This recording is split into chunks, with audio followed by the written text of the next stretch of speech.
Dans cette sucrerie basée dans l'Aube, la campagne betteravière est terminée depuis 3 mois.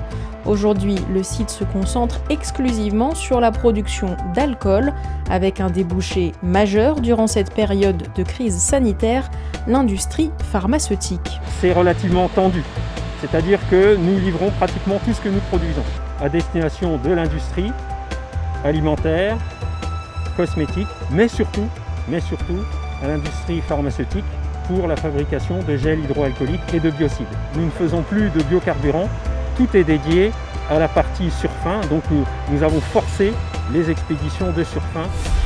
Dans cette ancienne distillerie familiale, on fabrique de l'alcool à partir des résidus de la vigne depuis 1949.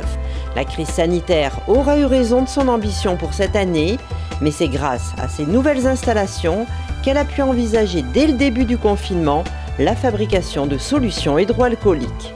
À une période où c'était très demandé, les élus locaux de Coutras sont venus vers nous en nous demandant si nous pouvions contribuer à la fabrication de gel hydroalcoolique.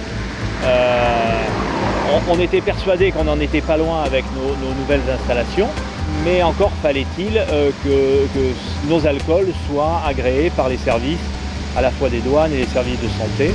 Ce qui a été fait grâce notamment à l'aide d'un pharmacien de Coutras. Depuis le début de la crise sanitaire, ici, les personnels sont restés mobilisés. La centaine encore présente sur site participe à la mise en place de gestes barrières et de nouveaux modes d'organisation pour continuer de produire tout en limitant les risques de propagation du Covid-19. On a pu fournir effectivement les lits de différents départements. L'hôpital Robert Boulin à Libourne, on a même fourni à Pellegrin à Bordeaux. Voilà, différentes maisons de retraite également. Un effort collectif et solidaire pour répondre à l'urgence en attendant la reprise d'une activité normale.